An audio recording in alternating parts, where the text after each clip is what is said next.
ಆತ್ಮೀಯರೇ, ಶುಭವಾಗಲಿ ತಮಗೆ. ಸಿದ್ಧಾರೂಢರು ಜಾಗೃತ ದೇವರು. ತಾವು ಮನಸ್ಸಿನಲ್ಲಿ ಅಂದುಕೊಂಡದ್ದನ್ನು ಖಂಡಿತ ಈಡೇರಿಸುತ್ತಾರೆ.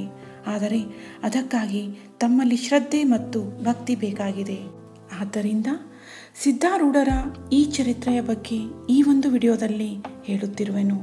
ಆತ್ಮೀಯರೇ, ಸಿದ್ಧಾರೂಢರ ಕಥಾಮೃತವನ್ನು ಓದುವುದರಿಂದ ನಾನು ನನ್ನ ಆಸೆಗಳನ್ನೆಲ್ಲ ಈಡೇರಿಸಿಕೊಂಡಿರುವೆನು ಮತ್ತು ನನ್ನ ಜೀವನದಲ್ಲಿ ಶಾಂತಿ ನೆಮ್ಮದಿ ನೆಲೆಸಿದೆ. ಅದೇ ತೆರನಾಗಿ ತಾವೂ ಸಹ ತಮ್ಮ ಆಸೆಗಳನ್ನು ಈಡೇರಿಸಿಕೊಂಡು ನೆಮ್ಮದಿಯ ಜೀವನ ಸಾಗಿಸಬೇಕಾಗಿದೆ. ಅದಕ್ಕಾಗಿ ಅವರ ಮಹಾತ್ಮೆಯನ್ನು ತಿಳಿಯಲೇಬೇಕು. ಆ ಮಹಾತ್ಮೆಯನ್ನು ತಾವು ದಿನನಿತ್ಯ ಪಠಿಸಬೇಕು. ಇಲ್ಲವೇ ಕಥೆಯನ್ನು ಇನ್ನೊಬ್ಬರ ಬಾಯಿಂದ ಕೇಳಿದರೂ ಸಹ ತಾವು ಧನ್ಯರಾಗುತ್ತೀರಿ. ಈ ಒಂದು ಕೆಲಸವನ್ನು ನಾನು ಈ ವಿಡಿಯೋದಲ್ಲಿ ಮಾಡುತ್ತಿರುವೆನು. ತಾವು ಕೆಲಸ ಮಾಡುವಾಗಲೂ ಸಹ ಈ ವಿಡಿಯೋವನ್ನು ಕೇಳುತ್ತಾ ಹೋದರೆ ತಾವು ಮಾಡುವ ಕೆಲಸದ ಜೊತೆಗೆ ದೇವರ ಧ್ಯಾನ ಮಾಡಿದ ಹಾಗೆ ಆಗುತ್ತದೆ. ತಮ್ಮ ಆಸೆಗಳು ಖಂಡಿತ ಈಡೇರುತ್ತವೆ. ಮೊದಲನೇ ಅಧ್ಯಾಯ ಕೇಳುವಾಗ ತಮ್ಮ ಆಸೆಗಳಾಗಲಿ ಅಥವಾ ಯಾವುದೇ ಒಂದು ಸಂಕಲ್ಪವನ್ನು ಮಾಡಿರಿ. ಅದು 56ನೇ ಅಧ್ಯಾಯ ಮುಗಿಯುವುದರೊಳಗಾಗಿ ತಾವು ಮಾಡಿದ ಸಂಕಲ್ಪ ಈಡೇರುತ್ತದೆ. ನಾನು ಮಾಡಿದ ಸಂಕಲ್ಪ ಸಹ ಈಡೇರಿವೆ. ಹಾಗೆಯೇ ತಮ್ಮ ಸಂಕಲ್ಪ ಸಹ ಈಡೇರುತ್ತದೆ ಅನ್ನುವ ಭರವಸೆ ನನಗಿದೆ. ಹಾಗಾದರೆ ದಿನಂಪ್ರತಿ ಒಂದೊಂದು ಅಧ್ಯಾಯಗಳನ್ನು ಕೇಳುತ್ತಾ ಹೋಗೋಣ. ಗ್ರಂಥ ಮಹಾತ್ಮೆ. ಶ್ರೀ ಗಣೇಶಾಯ ನಮಃ. ಶ್ರೀ ಗುರು ಸಿದ್ಧಾರೂಢಾಯ ನಮಃ.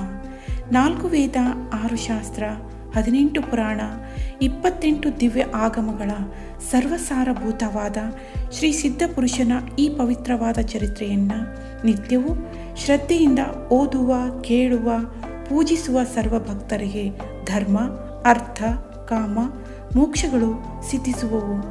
ಸರ್ವ ಕಷ್ಟ ನಷ್ಟಗಳು, ಸರ್ವ ಪಾಪತಾಪಗಳು, ಚೋರ, ವೈರಿ, ವಿಷ, ಭೂತಾದಿ ಭೀತಿಗಳು ಬಯಲಾಗಿ ಸರ್ವದಾ ಸಕಲ ಸನ್ಮಂಗಳಿಂದ ಕೂಡಿದ ಸುಖ ಸೌಭಾಗ್ಯಗಳು ಒದಗಿ ಬರುವವು.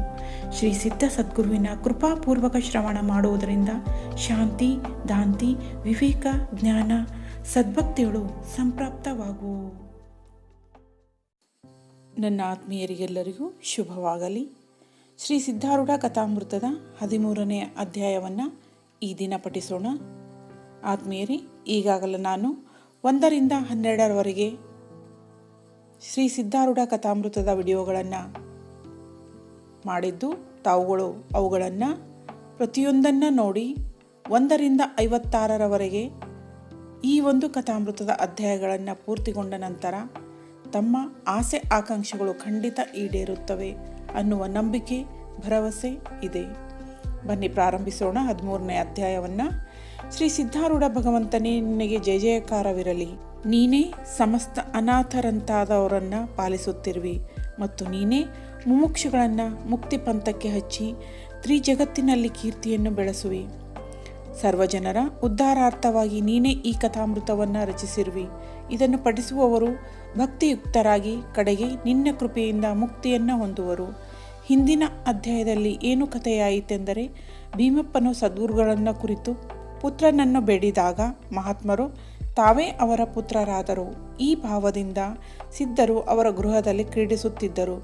ರಾತ್ರಿ ಕಾಲದಲ್ಲಿ ಭೀಮಪ್ಪನ ಗೃಹದೊಳಗೆ ಇದ್ದು ಹಗಲಿನಲ್ಲಿ ಡುಮಗೇರಿ ಕಟ್ಟಿಗೆ ಬರುತ್ತಿದ್ದರು. ಹೀಗಿರುತ್ತಾ ಹುಬ್ಬಳ್ಳಿ ಪೇಟೆಯಲ್ಲಿ ಗೌರಿ ಉತ್ಸವದ ಸಲುವಾಗಿ ಜನರೆಲ್ಲ ಕೂಡಿ ಒಂದು ದೊಡ್ಡ ರಥವನ್ನು ತಯಾರಿಸಿದ್ದರು. ಆದರೆ ಉತ್ಸವದ ದಿವಸ ಆ ಜನರೊಳಗೆ ಕಲಹವಾಯಿತು ಮತ್ತು ರಥೋತ್ಸವಕ್ಕೆ ಪ್ರತಿಬಂಧಕವಾಯಿತು. ಅದೇ ಸಮಯದಲ್ಲಿ ಸಿದ್ಧರು ಡುಮಗೇರಿ ಕಟ್ಟೆಯ ಮೇಲೆ ಕೂತಿದ್ದರು. ಆಗ ಪ್ರಸಿದ್ಧರಾದ ರಥಪಕ್ಷದ ಜನರ ಸದ್ಗುರುಗಳ ಮುಂದೆ ಬಂದು ಸಾಷ್ಟಾಂಗ ನಮಸ್ಕಾರ ಮಾಡಿ, ಹೇ ಪ್ರಭೋ, ನಮ್ಮ ದೀನ ವಿನಂತಿಯನ್ನು ಶ್ರವಣ ಮಾಡಬೇಕು. ನಾವೆಲ್ಲರೂ ಕೂಡಿ 9 ಕಳಸದ ರಥವನ್ನು ಸಿದ್ಧಪಡಿಸಿದ್ದೇವೆ. ಆದರೆ ಅದರ ಮೇಲೆ ಸ್ಥಾಪಿಸುವುದಕ್ಕೆ ಯಾವ ದೇವರನ್ನು ತರಬೇಕು ಎಂದು ನಮ್ಮೊಳಗೆ ಕಲಹವಾಗಲು ನಾವು ಏನು ಹೇಳಿದೆವೆಂದರೆ, ಶ್ರೀ ಸಿದ್ಧಾರೂಢ ಮಹಾತ್ಮರಿರುವಾಗ ಅವರಿಗಿಂತ ಹೆಚ್ಚಿನ ದೇವರು ಮತ್ತಾರೂ ಇಲ್ಲ. ಆದ್ದರಿಂದ ಅವರೇ ರಥದಲ್ಲಿ ಕೂಡುವುದಕ್ಕೆ ಯೋಗ್ಯರು ಎಂದು ನಾವು ಹೇಳಲು ಎಲ್ಲರೂ ಇದಕ್ಕೆ ಒಪ್ಪಿಕೊಂಡರು. ಈಗ ಮಹಾತ್ಮರಾದ ತಾವೇ ಅಲ್ಲಿಯವರೆಗೆ ಬಂದು ರಥವನ್ನೇರಿ ನಮ್ಮೆಲ್ಲರಿಗೆ ಆನಂದಪಡಿಸಬೇಕು ಎಂದು ಪ್ರಾರ್ಥಿಸಲು ಸಿದ್ಧರು ಅಂದುಕೊಳ್ಳುತ್ತಾರೆ. ಪ್ರಾರಬ್ಧದ ಕಾರ್ಯಗಳು ವಿಚಿತ್ರವಾಗಿವೆ ಎಂದು ಸದ್ಭಕ್ತರ ಕೂಡ ಹೋದರು. ಅವರು ರಥ ಇದ್ದಲ್ಲಿಗೆ ಸಿದ್ಧಾರೂಢರನ್ನು ಕರೆದುಕೊಂಡು ಹೋಗಿ ಮಹಾತ್ಮರನ್ನು ವಸ್ತ್ರಾಭರಣಗಳಿಂದ ಭೂಷಿಸಿದವರಾಗಿ ಸರ್ವರು ನಾಮಘೋಷವನ್ನು ಮಾಡುತ್ತಾ ರಥದ ಮೇಲೆ ಕುಳ್ಳಿರಿಸಿದರು. ಕಲ್ಯಾಣಮಸ್ತು ಎಂದು ಸಿದ್ಧಾರೂಢರು ಸರ್ವರಿಗೂ ಆಶೀರ್ವಾದವನ್ನು ಕೊಟ್ಟರು. ರಥದ ಮೇಲೆ ಸಿದ್ಧಮೂರ್ತಿಯನ್ನು ಕಂಡು ಅಬಾಲ ವೃದ್ಧರೆಲ್ಲರಿಗೂ ಆನಂದವಾಯಿತು. ಸಿದ್ಧರ ವೈಭವವನ್ನು ನೋಡಿ ಭೀಮಪ್ಪನ ಆನಂದವು ವರ್ಣಿಸಲಾಗದು. ಆತನು ಮನೆಯೊಳಗಿನ ದಾಗಿನೆಗಳನ್ನು ಮಾರಿ ಬಡಜನರಿಗೆಲ್ಲ ಪ್ರಸ್ಥ ಮಾಡಿಸಿದನು. ರಥದ ಮೇಲೆ ಮಹಾತ್ಮರು ಕೂತಿರುವಾಗ ಹೀಗೆ ವಿಚಾರ ಮಾಡುತ್ತಿದ್ದರು. 72 ನಾಡಿಗಳಿಂದ ಕೂಡಿದ ಈ ದೇಹವೇ ರಥವು. ಅದರ ಮೇಲೆ ಆತ್ಮನು ತಾನೇ ಕುಳಿತುಕೊಂಡು ಸರ್ವ ವೃತ್ತಿಗಳಿಗೆ ಅನುಮೋದನ ಕೊಡುವುದು. ಸುಷುಪ್ತಿ ಕಾಲದಲ್ಲಿ ಯಾವ ಈ ಆತ್ಮನು ಆನಂದ ಘನನಾಗಿರುವನೋ ಆತನೇ ನಾನು ನಿತ್ಯನಾಗಿರುತ್ತೇನೆ. ರಥೋತ್ಸವವಾದ ಬಳಿಕ ಸಿದ್ಧರು ರಥದಿಂದ ಇಳಿದು ಡುಮಗೇರಿ ಕಟ್ಟೆಯ ಮೇಲೆ ಶಾಂತರಾಗಿ ಕುಳಿತುಕೊಂಡರು. ಅಂದಿನಿಂದ ಜನರು ಆಗಾಗ ಬಂದು ಸಿದ್ಧರನ್ನು ಪೂಜಿಸುತ್ತಿದ್ದರು ಮತ್ತು ಅಪಾರ ದ್ರವ್ಯವನ್ನು ಖರ್ಚು ಮಾಡಿ ಸಮಾರಾಧನೆಗಳನ್ನು ಮಾಡುತ್ತಿದ್ದರು ಹಾಗೂ ಮಾಡಿಸುತ್ತಿದ್ದರು. ಯಾವ ಚಿದಾನಂದ ಸಮಾಧಿ ಸ್ಥಾನದಲ್ಲಿ ಸಿದ್ಧ ಗುರುಗಳು ಇರುತ್ತಿದ್ದರೋ ಅಲ್ಲಿಗೆ ಅವರನ್ನು ಪೂಜಿಸಲಿಕ್ಕೆ ಬಹುಜನ ಬಂದು ಭೋಜನಾದಿಗಳನ್ನು ಮಾಡುತ್ತಿದ್ದರು. ಅದರ ದಶೆಯಿಂದ ಕಾರಡಗಿ ಮಲ್ಲಪ್ಪ, ಶಿರುಗುಪ್ಪಿ ಹೊಂಬಣ್ಣ ಎಂಬ ಸದ್ಗುರುಗಳ ಪ್ರೀತಿಗೆ ಪಾತ್ರರಾದ ಗೃಹಸ್ಥರು ಆ ಸ್ಥಾನದಲ್ಲಿ 2 ದೊಡ್ಡ ಧರ್ಮಶಾಲೆಗಳನ್ನು ಕಟ್ಟಿಸಿದರು ಮತ್ತು ನೀರಿಗಾಗಿ ಒಂದು ಬಾವಿಯನ್ನು ಕಟ್ಟಿಸಿದರು. ಈ ಪ್ರಕಾರ ಮನೋಹರವಾದ ಸಿದ್ಧಾಶ್ರಮವು ಈ ಸ್ಥಾನದಲ್ಲಿ ರಚಿಸಲ್ಪಟ್ಟಿತು. ದೇಶದಲ್ಲಿ ಕ್ಷಾಮಕಾಲವು ಬಂದಾಗ ಬಹಳ ಜನರು ಕ್ಷುತ್ಪೀಡಿತರಾಗಲು ಸಿದ್ಧಾರೂಢರ ಭಕ್ತರೆಲ್ಲರೂ ಕೂಡಿ ಆನಂದದಿಂದ ಆ ಜನರಿಗೆ ಊಟ ಮಾಡಿಸಿದರು. ಇದಕ್ಕೋಸ್ಕರ ಸಿದ್ಧಾರೂಢರು ಆ ಭಕ್ತರನ್ನ ಕುರಿತು, ನೀವು ಬಡ ಜನರಿಗೆಲ್ಲ ತೃಪ್ತಿ ಮಾಡಿದಿರಿ, ಆದ್ದರಿಂದ ನಮಗೆ ಬಹಳ ಆನಂದವಾಯಿತು. ಅನ್ನಪೂರ್ಣಾದೇವಿಯ ಕೃಪೆಯಿಂದಲೂ ದೀನ ಜನರ ಆಶೀರ್ವಾದದಿಂದಲೂ ನಿಮಗೆಲ್ಲ ಆನಂದ ಮುಕ್ತಿಯಾಗುವುದು ಮತ್ತು ದೇಹಾವಸಾನ ಕಾಲದಲ್ಲಿ ವಿದೇಹ ಮುಕ್ತಿಯು ಪ್ರಾಪ್ತಿಯಾಗುವುದು ಎಂದರು. ಕಾರ್ತಿಕ ಶುದ್ಧ ಪೂರ್ಣಿಮೆ ದಿವಸ ಹೊಂಬಪ್ಪನೆಂಬ ಸಾಹುಕಾರನು ಸಿದ್ಧಾಶ್ರಮದಲ್ಲಿ ಬಡ ಜನರಿಗೆ ಬಹು ಆದರದಿಂದ ಅನ್ನಪಾನವನ್ನು ಕೊಟ್ಟು ಸದ್ಗುರುಗಳನ್ನು ಸಂತೋಷಪಡಿಸಿದನು.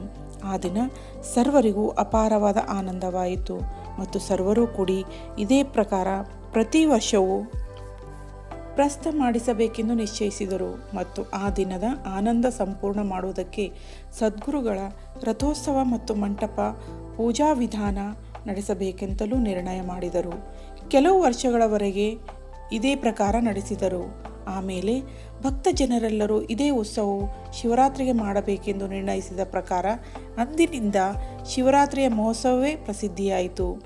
ಆ ಪುಣ್ಯಕಾಲದ ಮಹೋತ್ಸವವನ್ನು ನೋಡಲಿಕ್ಕೆ ದೂರ ದೂರ ದೇಶದ ಜನರು ಬರುವಂಥವರಾದರು. ಈ ಉತ್ಸವ ಕಾಲದಲ್ಲಿ 7 ದಿವಸ ಪರ್ಯಂತ ಪಂಚಾಕ್ಷರಿ ಮಂತ್ರಘೋಷವು ರಾತ್ರಿ ಹಗಲು ನಡೆಯುತ್ತಿರುವುದು. ಪ್ರಾತಃ ಕಾಲದಲ್ಲಿ ಸದ್ಗುರುನಾಥರು ಮಂಟಪದಲ್ಲಿ ಉಚ್ಚಾಸನದ ಮೇಲೆ ಕೂತುಕೊಂಡಿದ್ದು ಸ್ವಮುಖದಿಂದ ವೇದಾಂತ ವಿಷಯಗಳನ್ನು ನಿರೂಪಿಸುವರು. ಅದನ್ನು ಕೇಳಿದವರಿಗೆ ಅಮೃತವು ತುಚ್ಛವೆನಿಸುವುದು.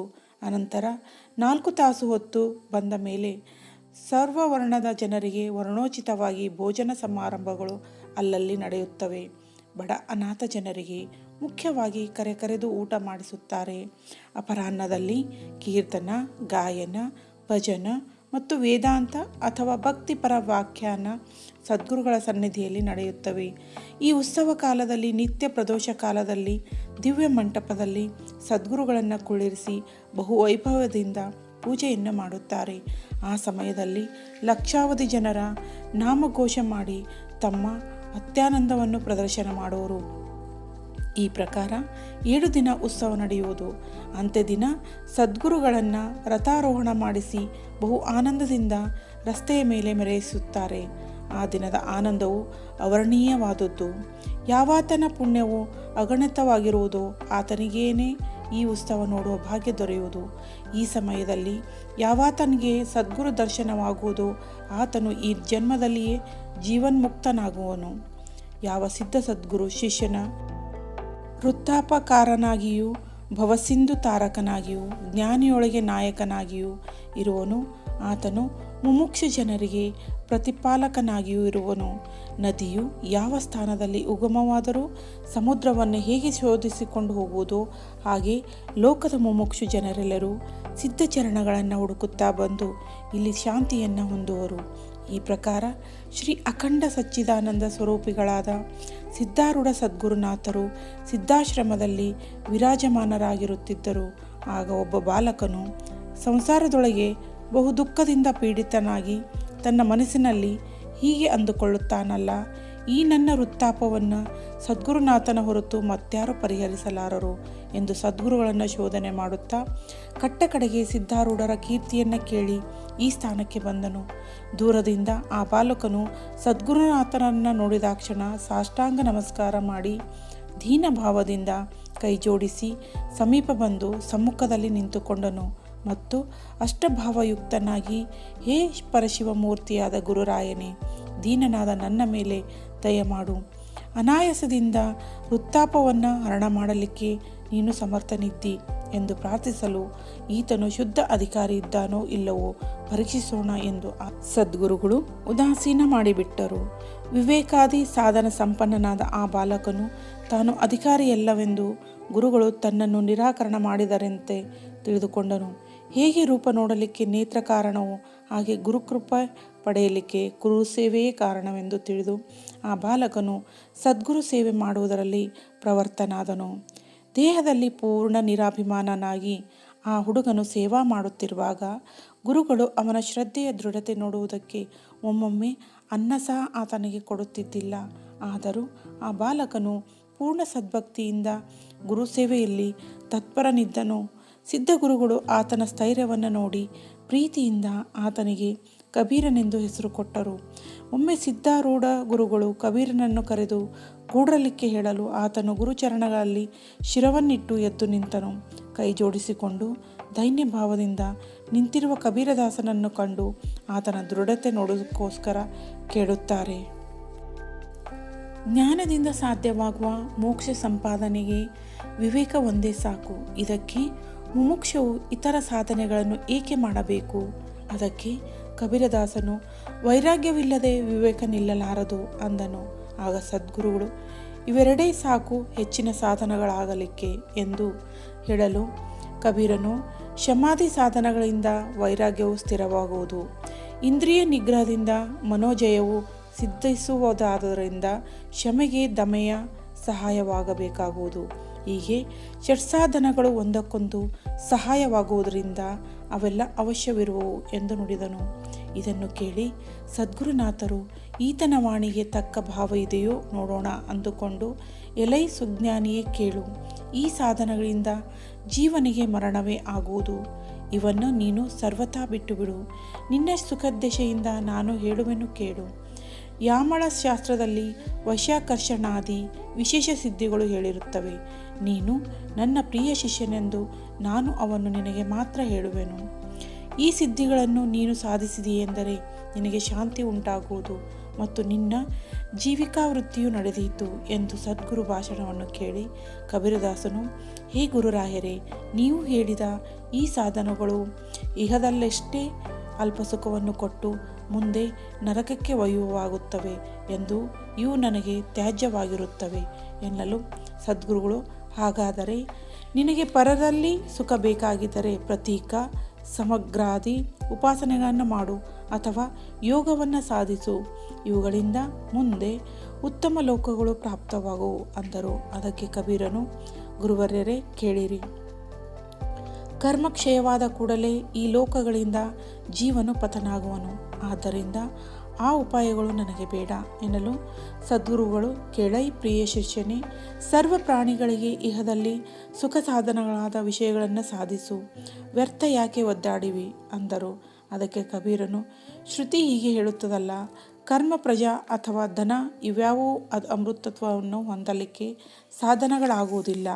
ತ್ಯಾಗ ಒಂದರಿಂದಲೇ ಅಮೃತತ್ವವು ಸಿದ್ಧಿಸುವುದು ಅಂದನು.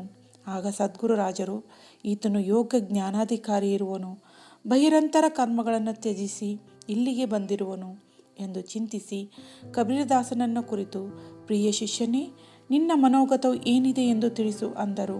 ಆಗ ಕಬೀರದಾಸನು, ಹೇ ಗುರುರಾಯರೇ, ನನ್ನ ಮನಸ್ಸಿನಲ್ಲಿ ಒಂದು ಸಂಶಯವಿರುವುದು, ಅದನ್ನು ತಾವು ಕೃಪೆ ಮಾಡಿ ನಿರಸನ ಮಾಡಬೇಕು. ಅದೇನೆಂದರೆ, ಈಶಾವಾಸ್ಯೋಪನಿಷತ್ತು ಕರ್ಮಪರವೋ ಅಥವಾ ಜ್ಞಾನಪರವೋ ಎಂದು ಸಿದ್ಧ ಸದ್ಗುರುನಾಥರು ಈಶಾವಾಸ್ಯೋಪನಿಷತ್ತನ್ನು ಸಂಪೂರ್ಣವಾಗಿ ವಿವರಿಸಿ ಹೇಳಿದರು. ಇದರಿಂದ ಕಬೀರನ ಸಂಶಯವೆಲ್ಲ ಪರಿಹಾರವಾಗಿ ಆತನ ಹೃದಯವು ಆನಂದಭರಿತವಾಗಿ ಕಬೀರನು ಅಂದದ್ದೇನೆಂದರೆ, ಇವತ್ತು ನಾನು ಧನ್ಯನಾದೆನು.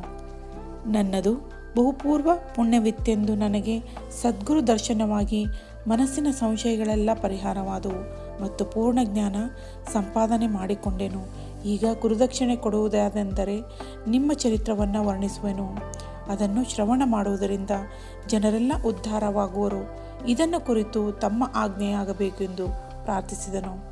ಸದ್ಗುರುಗಳು ಆಗ ಆನಂದದಿಂದ ಕಬೀರನನ್ನು ಅಪ್ಪಿಕೊಂಡು ಇಬ್ಬರಿಗೂ ಪ್ರೇಮಾಶುರಗಳು ನಡೆದವು. ಆಮೇಲೆ ಸದ್ಗುರುಗಳು ಸವಿಸ್ತರ ಚರಿತ್ರವನ್ನು ಬರೆಯಲಿಕ್ಕೆ ಕಬೀರನಿಗೆ ಆಜ್ಞೆಯಿತ್ತರು.